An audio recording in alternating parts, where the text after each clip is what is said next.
कारण शेवटी एखादा निर्णय घ्यावाच लागतो। या विधानसभेमध्ये सुद्धाही आम्ही जो हा निर्णय घेतला, मी आणि श्यामकुमार बर्वेनी आम्ही जो निर्णय घेतला तो निर्णय आता बसून निर्णय घेतला।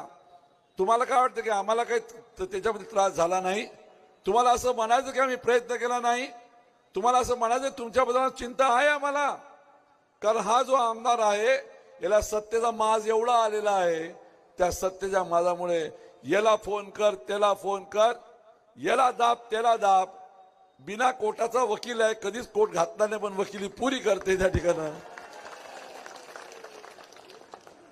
मुख्यमंत्री आला म्हणजे असा बसते की ज्यामुळे मुख्यमंत्र्याच्या खुर्चीवर बसत राहून जाते, बाकी सगळं तोच बोलते त्या ठिकाणी।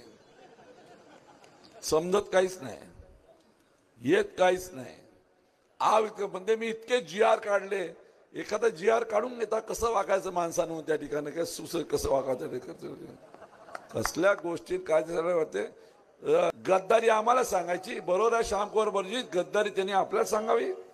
अरे जा गद्दारीचं भाषा करत असताना त्या मातोश्रीच्या पुढे उभं हो सन्मान्य उद्धव ठाकरे साहेबांच्या तिथं, आणि मग गद्दारी परिभाषा करत त्याला गद्दारी बघ तिला कधी पाहुणे म्हणा।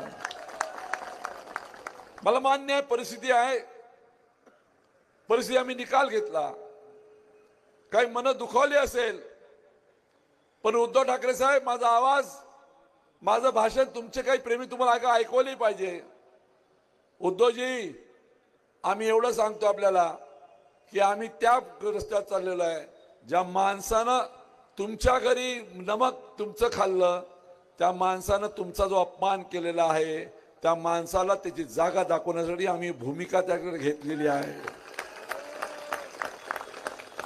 आम्ही भूमिका घेतली आहे। काय भाषण केलं उद्धव ठाकरे साहेब, मी सरकार पाडलं, चायला निवडून याला इकडे तिकडे लढत राहतं, मी सरकार पाडलं म्हणते त्या ठिकाणी, गोष्टी मी सरकार पाडलं त्या ठिकाणी धड ठिकाणा लागत नाही। अजूनही त्या ठिकाणी त्या तुमच्या त्या रामटेकची हद्द कुठली आहे आणि तुमच्या त्या बाजूची जी ग्रामपंचायत त्याची हद्द कुठली, त्याचाच प्रश्न सुटत नाही। मी त्या म्हणते त्या ठिकाणी गोष्टी सांगते, माझं नाव नंतर घेतो त्या ठिकाणी, माझं नाव नंतर घेतो। आणि एक ऐकून घे आशिष जयस्वाल, तुझे लोक ऐकत तुला तर, सुनील केदार मागून वार करत नाही, सुनील केदार वार करते सरळ वार करते ठकाक, आणि हा वार माझा तुझ्यावर डायरेक्ट आहे त्या ठिकाणी। मी असं लखपूजी राजकारण करत नाही, जे करायचं आहे ते सांगून करतो। तुझ्यासारखं असं अंधाऱ्या रात्री जाऊन पाया लागत नाही, कोणाचे हिंमत करत नाही, हे लक्षात ठेव कधी की भाषण तू आपल्या निवाड्याचं कर, माझ्याबद्दल बोलायची गरज नाही।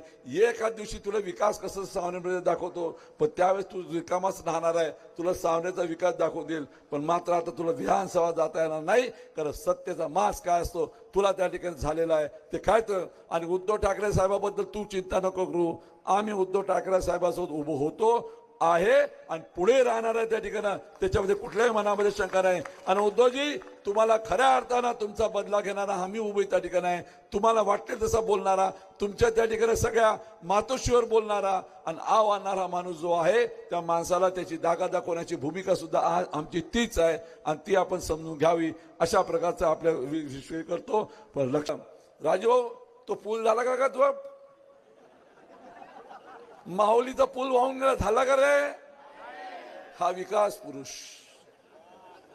हा विकास पुरुष, माहुलीचा पूल झाला नाही। त्या मतदारसंघामध्ये 20 वर्षापासून आमदार आहे, WCLचं पुनर्वसन झालं व्यवस्थित झालं का? विकास पुरुष का पाहिजे? हा विकास पुरुष, घोट बोलायचं, रेटून बोलायचं।